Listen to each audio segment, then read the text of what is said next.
avec Charles Piquel. Piquel pour son capitaine Mbemba qui va prendre un peu quelques mètres. Il va gagner du terrain. La passe avec le contrôle orienté, c'est très bien fait. Face au jeu directement, il faut donner ce ballon loin devant. C'était un peu plus haut. Il aurait adressé un peu à terre cette passe, ça aurait été une merveille. Ah oui, c'est ce qu'on disait en première mi-temps. C'est un match où on laisse très peu d'espace. Il nous faut de la justesse. Pour une fois que Gaël avait réussi à faire la différence, il fallait un peu plus de justesse pour pouvoir faire cette meilleure passe à Bakambu. Alors que derrière, depuis le retour des vestiaires, on voit une équipe soudanaise très entreprenante. Mais derrière, un retour défensif imposant d'Arthur Maswaku. On ne reconnaît pas Maswaku quand même comme étant un joueur qui vient de blessure. On le sent à 100% carrément, coach. Bon, on le sent un peu moins offensif. C'est là où on sent qu'il n'est pas à 100%. Il est en train de s'économiser. Parce que vous connaissez Maswaku, normalement, dans des matchs comme ça, il est très très haut dans le jeu. Et on voit qu'aujourd'hui, il est beaucoup plus dans la retenue et beaucoup plus dans son positionnement défensif. Et pas de changement. Les deux entraîneurs ont décidé de remettre leur même 11 de départ pour cette deuxième période. Pendant ce temps-là, ça joue un peu, ça se cherche du côté des Léopards sur le côté droit.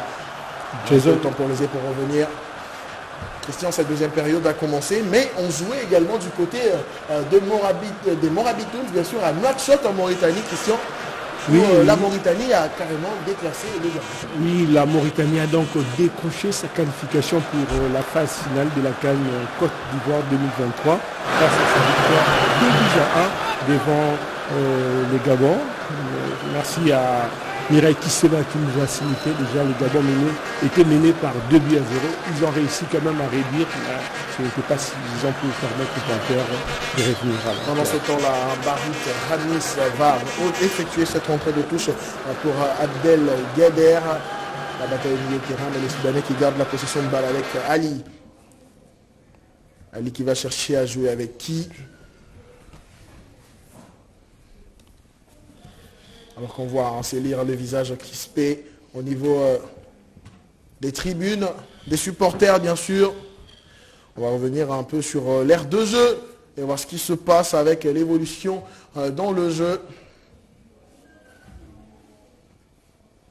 Avec les Soudanais qui sont revenus un peu plus forts, qui vont tenter beaucoup de choses, qui vont tenter d'acculer les Léopards jusqu'à ce qu'ils cèdent. Mais côté Léopards, il faudrait se ressaisir, revenir dans ce match. Pourquoi pas apporter très rapidement des changements pour revivre offensivement, coach Eric? Le problème aussi des changements très tôt, c'est aussi de créer des équilibres. Parce qu'on a vu que cette équipe soudanaise n'est pas maladroite, c'est pas une équipe, elle a une équipe très bien organisée, qui attend la moindre faille. Il ne faut pas oublier aussi le scénario du match aller, où nous on était revenus au score, donc ça peut être aussi une équipe qui peut nous créer des problèmes. Donc il faut être à la fois prudent et à la fois essayer absolument de créer la différence. Les changements actuellement peuvent aussi déséquilibrer l'équipe, il faut être très juste dans les choix. Alors que pendant ce temps-là, on attend la réalisation, que la réalisation nous fasse revenir sur l'aire de jeu pour continuer avec cette deuxième partie de cette rencontre entre la RDC et bien sûr le Soudan. On joue alors depuis 47 minutes de jeu. Jason Bassaki Saïf